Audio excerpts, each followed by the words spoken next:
Praise the Lord. நல்ல ஒரு நாளை ஆண்டவர் கொடுத்தக்காய் நாம் ஸ்தோத்திரம் செய்வோம். இந்த கால நேரத்தில் ஆவியானவர் நம்மோடு பேசுகிற வேத பகுதி 23ஆம் சங்கீதம் 3ஆம் வசனம். Psalms 23 verse 3. அவர் என் ஆத்துமாவை தேற்றி தம்முடைய நாமத்தின் நிமித்தம் என்னை நீதியின் பாதைகளில் நடத்துகிறார். ஆமேன். என்னை கேட்கிற தேவனுடைய பிள்ளையே, ஆத்துமாவை தேற்றுகிற தேவன் நமக்கு இருக்கிறார்.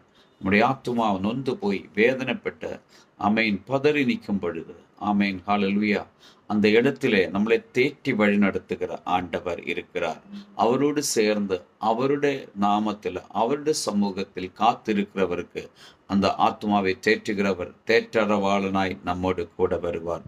இரண்டாவது, தம்முடைய நாமத்தின் நிமித்தம் என்னை நீதியின் பாதைகள் அவர் நடத்துவார். நீதியின் வழிகளில் நடத்தி நம்மளை வழி நடத்தும்படிக்காக கர்த்தர் நம்மோடு கூட இருப்பார். தேற்றுவார், நீதியின் பாதைகள் நடத்துவார். அந்த இயேசுவின் கருத்தில் நம்மளை நம்ம ஒப்பு கொடுப்போமா? நல்ல ஆண்டவரே, நன்றி செலுத்துகிறோம். இந்த கால நேரத்தில் என்ன கேட்கிற ஒவ்வொரு பிள்ளைகளையும் இந்த வசனத்தின்படி பிதா குமார் பரிசுத்தாவின் நாமத்தில் ஆசீர்வதித்து ஜெபிக்கிறோம். இயேசுவின் நாமத்தில் பிதாவே, ஆமென்.